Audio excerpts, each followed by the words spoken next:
ಕೋಟ್ಯಾಂತರ ರೂಪಾಯಿ ವ್ಯಯಿಸಿ smart city ಯೋಜನೆಯ ಮೂಲಕ ಗುಜ್ಜರಕೆರೆಯ ಅಭಿವೃದ್ಧಿ ನಡೆದರೂ ಕೊಳಚೆ ನೀರು ಕೆರೆ ಸೇರ್ತಾ ಇದೆ. ದೇಗುಲದ ತೀರ್ಥ ಕೆರೆಯಾದ ಗುಜ್ಜರಕೆರೆ ಸ್ಮಾರ್ಟ್ ಸಿಟಿ ಯೋಜನೆಯಡಿ ಅಭಿವೃದ್ಧಿಗೊಂಡ ಬಳಿಕವೂ ಕೂಡ ಪರಿಸರದ ಒಳಚರಂಡಿ ಅವ್ಯವಸ್ಥೆಯಿಂದ ಶುದ್ಧವಾಗಿರುವುದು ಒಂದೆಡೆಯಾದರೆ ಇನ್ನೊಂದೆಡೆ ರಸ್ತೆಯ ಮಲಿನ ನೀರು ಕೆರೆಗೆ ಸೇರ್ತಾ ಇರುವ ಪರಿಣಾಮ ಕೆರೆಯ ನೀರಿನ ಮೇಲೆ ದುಷ್ಪರಿಣಾಮ ಬೀರ್ತಾ ಇದೆ.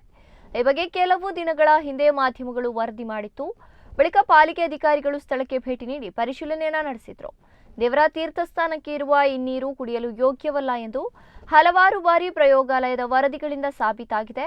ಈ ನಿಟ್ಟಿನಲ್ಲಿ ಈ ಬಗ್ಗೆಯೂ ಕೂಡ ಶೀಘ್ರ ಕ್ರಮ ಕೈಗೊಳ್ಳುವ ಅವಶ್ಯಕತೆ ಇದೆ ಎಂದು ಸಾರ್ವಜನಿಕರು ಅಭಿಪ್ರಾಯವನ್ನು ವ್ಯಕ್ತಪಡಿಸಿದ್ದಾರೆ.